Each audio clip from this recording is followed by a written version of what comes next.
As darkness spreads across the battlefield, the immortal king, shrouded in a purple aura, acknowledges the power of the Light Knight. With a sinister grin, he admits that the knight is worthy of being his rival. The king's aura intensifies, dominating the surroundings. The Light Knight, surrounded by allies, responds to the threat with determination. He sees the terror the immortal king spreads, but believes that as long as there's light, they can't be defeated. He raises his sword, glowing with a golden light, and strides forward confidently. In the distance, a young guy watches the fight. Wondering if the whole battle is a bit over the top, he casually sips his drink, thinking it's all just a show. At the same time, he reflects on how the king and the knight represent different sides of himself. Seong Hyan's routine gets interrupted when two agents from the Special Investigations Department show up, telling him to report any awakening of abilities. After they leave, he thinks about his 2 years of isolation and how many would find that pathetic. He vents his frustrations about life and the society that led him to this point. While he's lost in thought, an urgent news bulletin breaks in. A mall fire is blamed on a waker. The word waker echoes in his mind, stirring something deep within him. The narration explains that humanity has started to awaken mysterious abilities, thrusting everyone into a new and chaotic world. Seong Hyan watches the news intently, thinking about his own future. 2 years ago, a devastating explosion left him without family and a leg, deeply affecting his confidence. During his physical training, he questions his purpose and feels engulfed by despair. He struggles against the trauma of his past and feels unable to step outside. Suddenly, he's jolted by a strange energy announcing that a dimensional turning point has been detected, indicating he's about to awaken a unique ability. Confused, Seong Hyan realizes his avatar ability has been activated. A voice tells him he has 24 hours before being transported to another world. As panic sets in, he tries to figure out what's happening. A timer pops up, indicating he must enter the transfer zone. With time running out, he finds himself racing against fate. The thought of surviving for 10 years in a hostile world terrifies him. With only 3 minutes left, he tries to muster courage and prepare for the inevitable. Seong Hyan decides to activate his avatar ability. He's shocked to see an identical version of himself. The realization that they're sharing a vision leaves him puzzled, and the pressure mounts as time ticks away. With just a minute left, he feels frustrated, thinking his ability is useless. Before he can think of a solution, the system confirms the awakening and initiates the transfer. He watches in awe, realizing the avatar is being recognized as him. The transfer begins, sending his avatar to the other world. Confused, Seong Hyan finds himself in an unfamiliar forest, realizing he wasn't transported as planned. The system interface informs him that he must accumulate karma to return to Earth. With his current karma at 0, he realizes he's trapped in this new world. Feeling dizzy from being in 2 places at once, he tries to cancel the summoning and regain control, but it shakes him up. When he summons the avatar again, he gets a surprising message. He's returned to Earth without using the karma store. His karma balance skyrockets, revealing he's become the Waker, who returned faster than anyone else. Shocked by the amount of karma he's accumulated, Seong Hyan thinks about the implications of the system. He decides to explore his options in the store and uses his karma to enhance his recovery ability.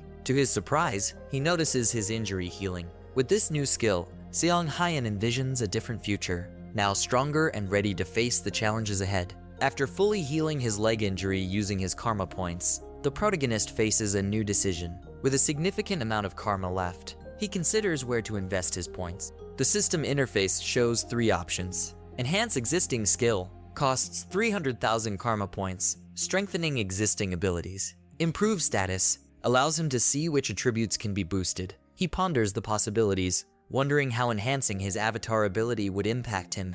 The idea of strengthening this skill sparks his interest, making him contemplate the new capabilities he could unlock by investing his karma points. He admires his physique when he's interrupted by an imposing figure who praises his body, saying he should work out. The protagonist replies that it's the result of diligent effort. The figure reveals that by awakening his avatar ability, his consciousness split into 2, allowing for freedom of movement. The protagonist watches the avatar ability with fascination, imagining the possibilities it offers. An enigmatic smile appears on his face as he realizes the power he now possesses. He's mastered the mind hub, filtering stimuli and emotions, controlling his senses, and preparing to face any challenge. From the comfort of his room, he realizes he can venture into other worlds. That space, once a refuge, now becomes a portal to unknown dimensions. He marvels at the system interface, feeling like he's inside a game, easily controlling his avatar like a character in his favorite game. The image shows 3 representations of the same character,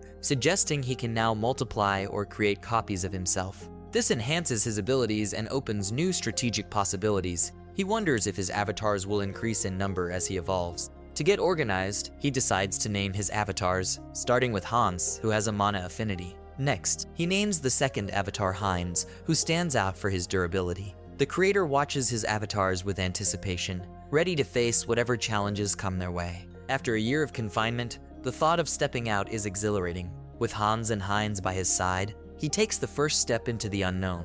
As he opens the door, a wave of emotions washes over him, but he doesn't feel anxious. The mind hub keeps him calm and focused, and he wonders what Hans is discovering in another world. Meanwhile, in a forest at night, Hans explores and encounters a black panther. He prepares for battle, and after a fierce fight, he uses mana injection to land a fatal blow on the panther. He acknowledges that the fight was tough, but he came out on top. Exhausted, Hans realizes he needs a safe place to rest. Spotting a village, he feels relieved to find refuge. The village chief, Malcolm, welcomes him warmly, offering shelter. The village is an oasis of peace, and Hans feels grateful for the hospitality. After a moment of relaxation in the tavern, Hans reflects on how welcoming the village is and feels at home. He drifts off to sleep, excited for the new day and the adventures that await him. In the real world, his original body awakens, and he gets up, feeling renewed, smiling at the memories of Hans's adventures. He realizes life has become more interesting with the chance to experience 2 realities.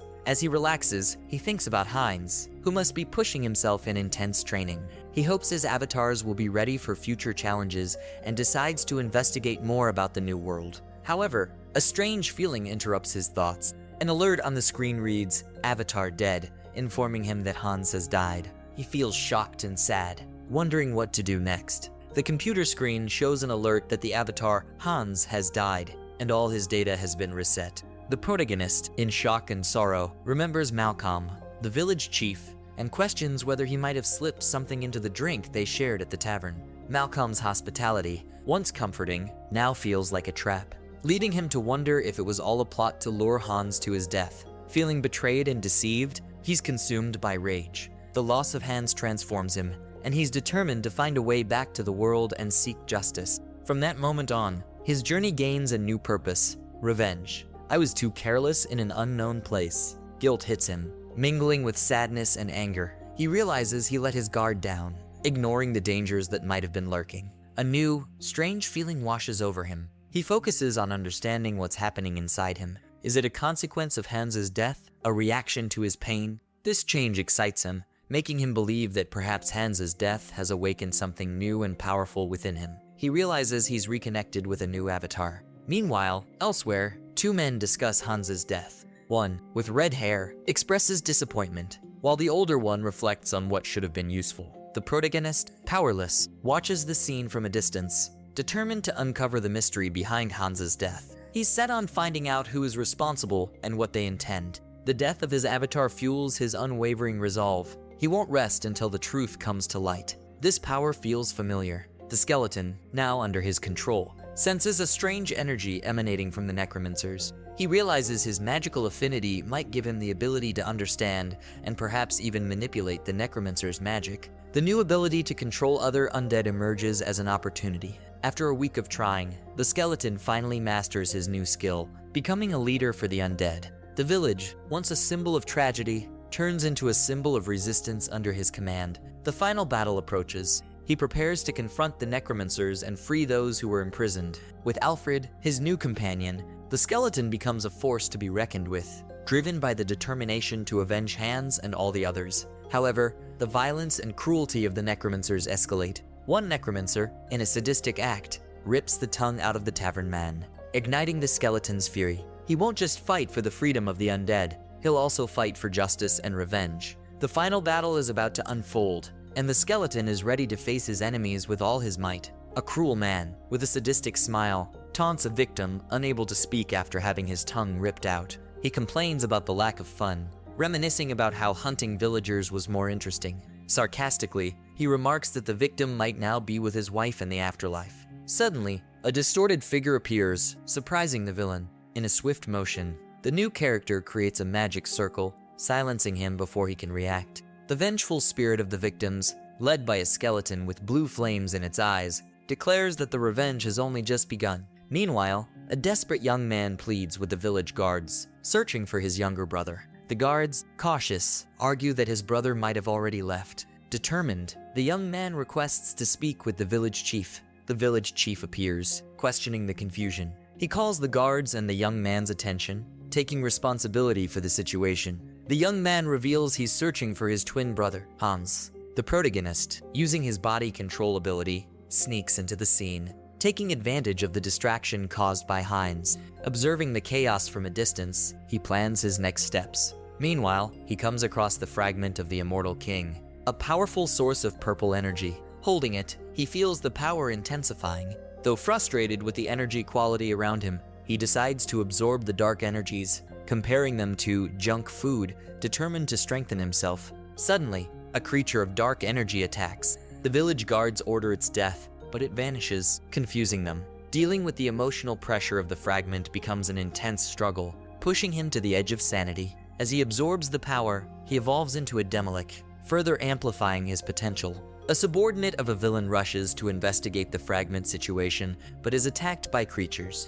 The protagonist charges forward in his skeletal form, set on eliminating the threat. A confrontation looms. He reflects on his new ability and summons an army of undead. An explosion of power arises as he watches with determination, but he feels a mix of uncertainty. An old sage, surrounded by a magical aura, praises his potential and questions the fate of the fragment. Now more confident, the protagonist issues a fierce order to his clones, deciding to annihilate any human who escapes. He finds himself face to face with his former boss, ironically recalling how he lost his heart because of him. The boss, furious, prepares to attack, summoning a deadly spell. The protagonist stands firm, mocking the boss as the attack rushes toward him. The old man laments his efforts put into an elite skeleton, calling for a powerful attack, but the protagonist watches calmly, scoffing at the old man's exaggeration. As the battle heats up, the protagonist criticizes the old man for announcing his skills, calling him Alfred's enemy, which surprises the old man and shifts the fight's dynamics. Realizing the protagonist's adaptation to dark magic, the old man decides to end the confrontation quickly. Draining the souls of the dark mages, the old man summons the Crown of the Broken, amplifying his power. The protagonist, shocked, wonders if he's boosted his power at the expense of souls while the old man prepares for a final attack. The protagonist, ever sarcastic, suggests the old man finish the fight already. Approaching, he ironically thanks him, acknowledging he learned a lot about dark magic. The old man, nervous and at a disadvantage, realizes how dangerously skilled the protagonist has become, signaling that the confrontation is nearing its end. Now defeated and kneeling, the old man laments his imminent death. Feeling the futility of his end, he realizes his struggle led nowhere, while the protagonist observes calmly. Looking at the old man's fallen body, the protagonist reflects on the battle's outcome. He seems to speak to someone, assuring that he has avenged that person and that the revenge is now complete. Finally, he bids farewell to Alfred, wishing him to rest in peace, while he gazes at the sky, where a figure resembling Alfred, perhaps his soul, can be seen departing. We see a grand cathedral illuminated by moonlight, creating a calm and solemn atmosphere. Inside, a young woman prays in front of a statue, her hands clasped in fervent prayer. The expression on her face shows concern or unease as she invokes a prayer. Soon after, she stands and heads towards a door, calling for Bishop Martin. The bishop appears with a gentle smile, asking if she's finished her prayer, suggesting a sense of devotion and spiritual guidance between the two characters. The scene establishes a calm atmosphere after the intense previous battle, focusing on new events within the church. Saint Reister, with a serious and determined expression, asks the bishop to get in touch with the others. There's urgency in her voice, reflected in her firm posture. The bishop, taken aback, learns that a sign of the resurrection of the Immortal King has been detected to the west. Shock washes over him, barely able to believe what he's heard.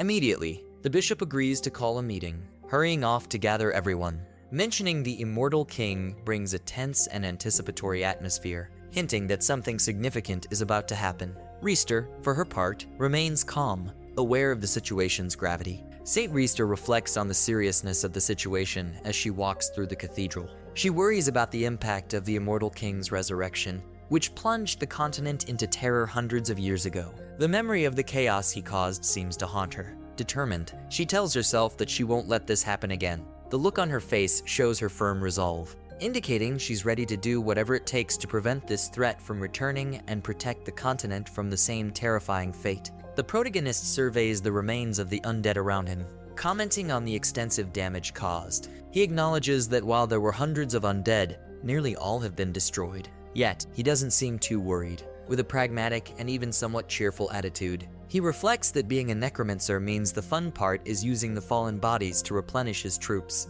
showing his confidence in his ability to restore his army. Finally, the protagonist realizes he needs to take care of his own body first, particularly his arm, showing that despite his confidence, he also needs to regroup before moving forward. The protagonist, looking at the corpses around him, notices something interesting. With a slight smile, he decides one of the bones looks just right for his purpose. He breaks the bone, examining it as if he's selecting the perfect piece to rebuild himself. Right after that, he activates his super recovery skill, wrapping his hand in purple energy and repairing his skeletal body. With a satisfied air, he exclaims that he's perfect now. Full of confidence, he prepares to replenish his undead troops, ready to continue with his plans. The protagonist, brimming with power, issues a commanding order, telling another skeleton to become his subordinate. He uses his evil wisdom, guided by the wicked wisdom whispering the way to him, as the power of the immortal king's fragment amplifies his abilities. With a dark smile,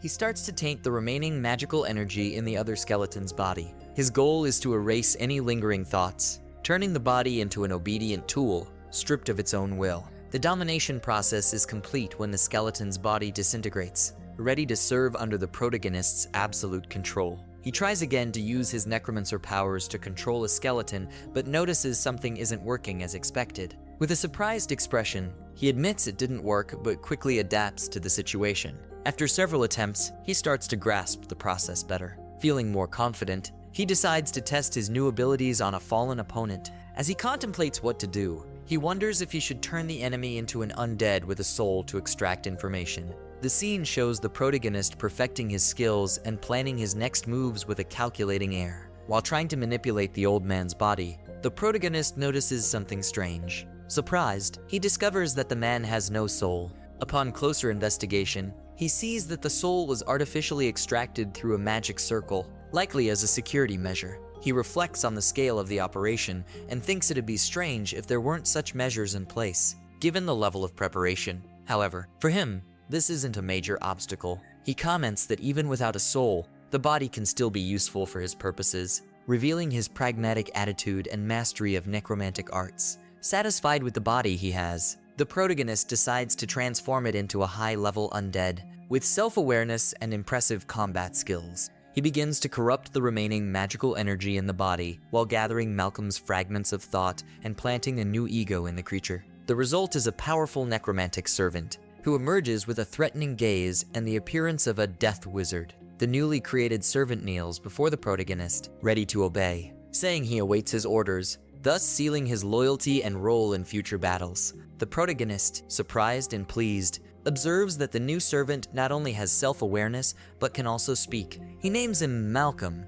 and commands him to obey his words from now on, solidifying his authority over the new undead. When Malcolm hesitates to respond, the protagonist strikes him, demanding an immediate answer. Intimidated, Malcolm quickly replies with a yes, accepting his new position. Although Malcolm has no memories of his past life, the protagonist assures him that this doesn't mean his crimes have been forgotten. With a cruel smile, he plans to continue tormenting Malcolm, enjoying his new creation and the power he has over him. The protagonist calls Malcolm, and he promptly responds with a yes, gripping his staff tightly. The protagonist looks at the staff with interest, commenting that it seems like quite an impressive item. Meanwhile, another character, a zombie, recognizes one of the undead present. He remembers that the young zombie beside the protagonist was the one who helped kill Jeffy, a significant event from the past. One character, likely a zombie, wishes for another to rest in peace forever with their family. The scene is dramatic and engulfed in flames, suggesting a tragic end for someone. Next, there's an abrupt transition to a lighter scene where a young man relaxes after a meal, satisfied with the food. He comments on the delicious meal while pondering the current gold prices, reflecting on a large amount of treasure found in a place previously occupied by wizards. He seems excited about its value and the possibility of exploring more riches. The character decides to check his loot and confidently summons Hans with a gesture. However, when performing the summoning, he realizes something has gone wrong. The protagonist starts to panic, fearing what might happen, and abruptly cancels the summoning. After canceling, he collapses exhausted on the floor, panting and relieved to have avoided disaster. He reflects on how close he was to death, clearly surprised and scared by the strength or power involved in the summoning that nearly spiraled out of control. He performs the ritual to summon Hans, one of his creatures, preparing to review the spoils of past battles. However, something unexpected happens. As he activates the summoning command, Hans's power begins to manifest dangerously, creating a chaotic energy field. Sensing the rising threat and fearing the consequences, he quickly cancels the summoning process, frustrated by the imminent danger that almost hit him. The protagonist realizes that his own ability was out of control, forcing him to cancel the spell before something terrible happened. He's breathless, feeling the impending danger, relieved to have avoided the worst at the last moment. As he regains his composure, he ponders his next steps. Instead of trying to summon Hans again, he decides to strengthen his unique abilities first. To do this, he accesses the Karma Shop, contemplating which upgrade would be most effective before moving on with his future adventures and challenges. A system where he could improve his skills by spending accumulated points. To his surprise, he notices he's accumulated way more karma points than he thought, almost double from the last time he checked. So, he decides to invest in strengthening his unique skill, which would allow him to control more avatars as his mental strength increased. The protagonist feels a boost in his mental strength. He can now summon more avatars as his abilities grow, and his determination only intensifies. This process leads him to acquire a new skill called Serenity, which would protect him from mental attacks and bring him emotional stability in the midst of any crisis. With this new skill, he realizes that unlike the Mind Hub, which only controlled his avatars, Serenity could be applied directly to his main body, giving him a sense of control even beside disturbing figures like Hans. Now, confident with his new abilities, the protagonist was ready to sell the gold he had amassed and continue his journey. After organizing all the gold he found, the young man feels a strange sense that he always manages to get the skills he needs exactly at the right moment. With calm confidence, he decides it's time to sell the accumulated treasure. He heads to the bank, where the shining bags of gold impress even the employees. Handing over the bags filled with coins, he asks for the entire amount to be deposited into his account. Meanwhile, the stunned employees quickly get to work,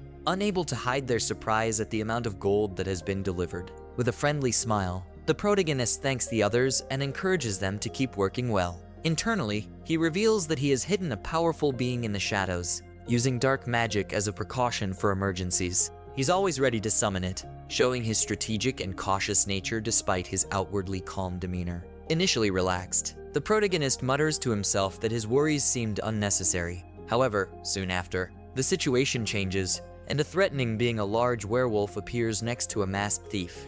The two villains, in a victorious tone, celebrate the success of their actions, feeling lucky to have gotten what they wanted. As the werewolf, with an arrogant air, boasts about finding so much gold in a remote place, his masked partner urges him to save the celebrations for later and focus on escaping. The werewolf, still full of confidence, agrees, and they both take off, with the thief riding on the creature's back, showing urgency as they carry away their haul. Noticing the villains fleeing, the protagonist reacts quickly, calling them criminals and asking for someone to report them. The scene then focuses on the concept of villains, highlighting those who use their awakened powers to commit crimes. The werewolf, with shining eyes and a sinister expression, symbolizes this threat, while his masked partner follows, ready to continue their getaway. The protagonist watches, worried, reflecting on the guardians who protect citizens from villains like these. Suddenly, a memory of a fierce explosion overwhelms the scene. Then, the werewolf attacks him violently, ordering him to step aside.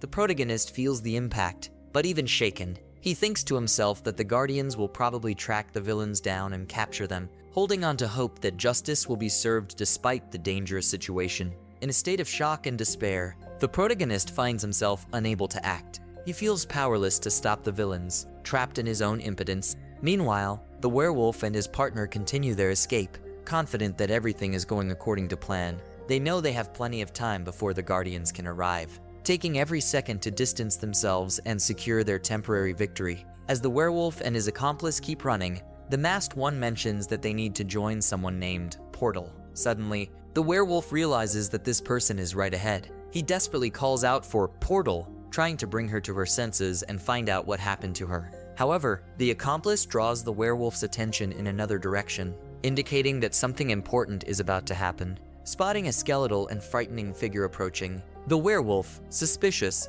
asks if the creature is a guardian. However, the accomplice quickly realizes that the figure is not a guardian, displaying fear and surprise at this new and sinister presence. Something much more threatening than they expected is about to be revealed, shifting the dynamics of the situation. As the werewolf and his accomplice remain confused and apprehensive about the eerie skeleton's presence, a revelation occurs. Han Seong-hyun, the protagonist, realizes that in his current form, he's unable to act against that threat, feeling powerless. However, there's another powerful entity inside him, called Hans, who can. Hans manifests with a wicked grin, radiating intense and malevolent energy, ready to face the villains with his devastating power. As a group of guardians rushes toward the scene, one of them shouts for everyone to move quickly, determined to capture the villains. One guardian, with a tone of urgency, questions if they're going to let the criminals escape again, showing frustration over past failures. Upon arriving, they find the chaotic scene, with fallen bodies on the ground,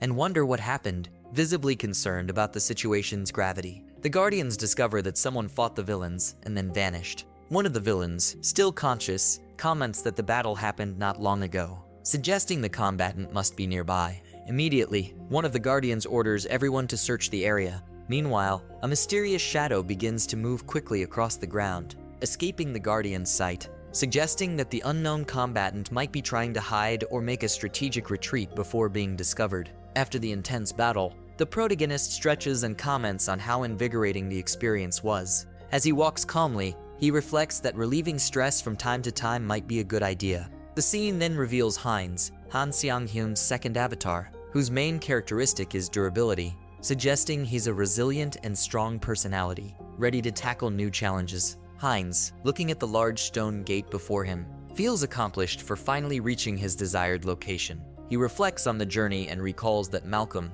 the old man who pointed the way, was speaking the truth. With a mix of confidence and excitement, Heinz realizes this is his moment to shine in a new world. However, something unexpected is about to happen, suggested by a sudden change in the environment ahead, heightening the anticipation of what's to come. As Heinz enters the city, he wonders why the place seems so empty and strangely uninterested in foreigners. He notices there are no security checks or any kind of reception. Meanwhile, he witnesses a scene between a bald man intimidating another person and a third figure. The intimidated person, in a desperate tone, begs for more time to pay a debt. The aggressor, impatient, warns them they have 3 days to pay 2 silver coins, or they'll face severe consequences, making it clear there will be no mercy if they fail. Heinz observes the situation, judging it as a typical cliché of thugs exploiting a defenseless girl, something that, according to him, has nothing to do with his life. However, the girl accidentally bumps into him and lets out a pained gasp. Startled, she quickly apologizes multiple times, bowing in reverence, while Heinz, intrigued, calls her little girl, probably wanting to know more about what's happening and understand her situation better. Heinz asks the girl if she knows the city well, reflecting that he would need a guide anyway. Confused, she questions who he is. With a confident smile and displaying silver coins, Heinz introduces himself as her future employer. Surprised by the unexpected proposal, the girl watches incredulously as he suggests discussing the work conditions, indicating he plans to hire her in some way, perhaps to help resolve his financial troubles. The girl, now revealed as Diana, shows Heinz a place for him to stay, saying it's one of the best spots he could find. With a smile, she asks if he likes the place. The narration reveals that Diana lost her parents and has been working to take care of her sick younger brother, earning little money to survive. Her attitude shows determination, even in the face of adversity, as she tries to do her best for her family. Ready to rest, Heinz lets out a sigh and decides it's time to sleep. However, as he lies down, he soon realizes that the bed is extremely uncomfortable, preventing him from getting a good night's sleep. Frustrated with the situation, he tries to adjust but finds the discomfort continues, making his night difficult and uneasy. Still uncomfortable, Heinz looks out the window and notices something strange outside. He sees Diana sitting outside in the middle of the night. Surprised, he calls out to her, asking what she's doing out there so early. Diana, a bit nervous, responds with an excited smile, trying to hide her embarrassment. She warmly greets him, while Heinz, intrigued, wants to understand why she's waiting for him so early. While having breakfast, Heinz, still sleepy, yawns and asks Diana not to wait for him so early in the morning, suggesting she come find him around lunchtime. Diana, ever polite, agrees cheerfully, calling him Ajasi uncle, which visibly irritates Heinz, as he's already warned her he doesn't like to be called that. During the meal, Diana, worried, asks if he's finished eating and, noticing he hasn't, Heinz allows her to eat more if she's hungry. This reflects the growing camaraderie between the two. With a grateful smile, Diana thanks Heinz for the food, clearly happy with his generosity. The narrative then expands to describe the city where they are, called Azanthu, a small town located on the western side of the kingdom of Thalia. While it seems like an ordinary medieval town, Heinz makes it clear that there's something more behind its simple appearance, suggesting that this city might be hiding secrets or extraordinary events about to be revealed. Heinz notices a strange symbol painted on the walls of the city. Intrigued, he comments that this symbol is everywhere, but soon realizes it doesn't look like paint. Upon closer examination, he concludes that the symbol was made with blood, heightening the mystery and imminent danger. Diana, beside him, seems confused and says she doesn't know anything about it, raising suspicions about what might have happened in the city recently. The tension builds as Heinz investigates further. Surprised, Heinz asks how Diana knew he had eaten venison soup. With a confident smile, she replies that she has a good sense of smell. Heinz is intrigued, reflecting that her sense of smell is so sharp he'd believe her if she said it was a special skill. The situation reveals an unexpected facet of Diana, suggesting she has unique talents that might come in handy in the future. Heinz inquires about the mysterious symbol on the walls, and she explains that it's the emblem of an organization called Varkalak, which oversees that area. However, something unexpected interrupts their dialogue. Diana senses a familiar smell, and Heinz, intrigued, asks what she detected. In a serious tone, Diana reveals it's the irresistible smell of fresh bread, recommending Heinz give it a try. Surprised, he's confused by the sudden shift in the conversation, making the scene lighter and more relaxed. Heinz, surprised, asks Diana how she can still be hungry considering she ate not long ago. Diana cheerfully replies that she can eat anything, excitedly running toward the smell of the bread. However, the atmosphere shifts dramatically. As they walk, they notice a strange shadow in an alley, and suddenly, a pool of blood appears on the ground, coming from the shadowy figure. The mood changes from relaxed to tense, suggesting something dangerous is lurking, ready to happen. Days pass, and Heinz realizes that Diana, who had never been late before, hasn't shown up for their meeting. He starts to suspect that something might have happened to her. At that moment, two men approach, calling Heinz brother and saying they need to talk. Tension rises as Heinz wonders if the moment for confrontation has arrived. However, instead of confrontation, Heinz offers silver coins, suggesting he's willing to settle things peacefully or pay off some debt, possibly related to Diana. With a confident smile, Heinz offers a small amount of coins to the men, saying he hopes this helps maintain public order. The two men, now more receptive, seem satisfied with the offer, suggesting they could get along well. Heinz, in turn, reflects that he brought the coins precisely for moments like this, using them strategically to avoid conflicts. However, something catches his attention. The bald man has the same symbol marked on his neck that Heinz saw on the walls of the city, sparking his distrust about the true role of this man and his connection to the Varkalak organization. Diana warns Heinz not to venture into the alleys and suggests he leave the city as soon as possible, making it clear her fear of those men. Seeing how scared she is, Heinz wonders how far they intimidated her to leave her so terrified. Meanwhile, two men talk about having captured a child. One, confused, questions why they did that, and the other replies that they're just following orders. Hearing this conversation, Heinz becomes alarmed and suspects they may have captured Diana. His concern grows, and he begins to formulate a plan to deal with the situation. Determined to confront the men, Heinz calls out to them, asking them to wait. They, surprised, turn to see what he wants. Heinz, in his mind, decides that the moment is crucial and that if things get dangerous, he can cancel his summoning. With determination in his eyes, he exclaims that he's curious about something, preparing to question them and find out more about Diana's whereabouts and the motives behind their actions. Heinz is ready to act, even with the imminent risk of confrontation. As Heinz confronts the men, he hears Diana calling him Ajasi, which surprises him, making him turn to locate her. The men, noticing the moment of distraction, sarcastically question what exactly Heinz was curious about. Feeling the tension rise, Heinz quickly changes his approach, making an excuse and claiming he just wanted to confirm if the silver coins he offered were sufficient, trying to smooth things over with a polite tone and pretending not to be worried. Frustrated and holding an empty sack, Heinz laments that everything was taken by the men. He then confronts Diana for not showing up at the agreed time, complaining that he spent a lot of money looking for her, and now he has no food to offer. Diana, with a sad expression, reveals the reason for her delay. Her younger brother has gone missing. The news catches Heinz off guard,